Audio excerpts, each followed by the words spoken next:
Students இப்போ பாருங்கள் ரெண்டு கேஸ் பார்க்க போகிறோம். இதில் என்னென்னா வள்ளி அப்படிங்கிறவங்களும் கமலா அப்படிங்கிற 2 கேஸ் தான் வரப்போகுது. சரி, 2 கேஸ். இது வந்து கேஸ் 1ன்னு வச்சுக்கோ. வள்ளி வந்து என்ன பண்ணியிருக்கான்னா பர்ச்சேஸ் பண்ணியிருக்கான். என்னென்ன வள்ளி வந்து 10 பென்ஸ் வந்து எத்தனை ரூபாய்க்கு வாங்கியிருக்கான்? 180 ரூபாய்க்கு வாங்கியிருக்கா. சரி, ரைட்.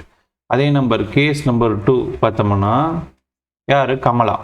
கமலா வந்து என்ன பண்ணுறாங்கன்னா 8 பென்னு 8 பென்ஸ் வந்து எவ்வளோ? 96 ருபீஸ்க்கு வாங்குறாங்க. ரைட். யார் வந்து சீப்பராக பேனா வாங்குறாங்கன்னு சொல்லி கண்டுபிடிக்கணும். சரி, ரைட். 2 இதில் என்ன? யார் வந்து சீப்பர், யார் வந்து சீப்பாக பேனா வாங்கியிருக்காங்க, யார் வந்து நல்ல மூளை யூஸ் பண்ணியிருக்காங்கன்னு சொல்லி. எந்த கமலா வந்து வாங்கின பேனாவோட சீப்பரா இல்லை வள்ளி சீப்பரான்னு கேட்டிருக்காங்க. ரைட். இப்போ 2 பேர்த்துக்கும் 1 பென் கண்டுபிடிச்சா முடிஞ்சு. ஸோ 1 பென் கூட ரேட் வந்து என்னென்னா 180/10 என்னது? 18 ரூபா. அப்போ இங்கே ஒரு பெண்ணோட வேலை வந்து என்னது? 1 பென் ரேட் வந்து என்னது? 18 ரூபா. சரியா? ரைட்டு. யார்? வள்ளி வாங்குறா. அதே மாதிரி கமலா வந்து 1 பென்னோட ரேட்டு 1 பென்ஸ் கிடையாது, 1 பென்னோட வெளியே வந்து 96/8 அடித்தா என்னது? 12 ருபீஸ்.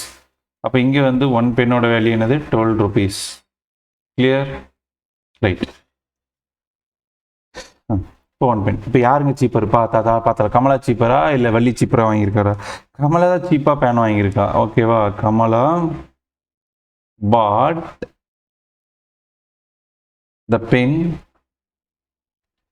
சீப்பர். கிளியர்? அவ்வளோதான், முடிஞ்சுங்க. யார் சீப்பாக வாங்கியிருக்கான்னா கமலா தான். ஸோ கமலா வாங்கலை, கமலா போய் வாங்கின கடை வந்து சீப்பாக வித்துட்டு இருக்கு. ஓகேவா? டன்.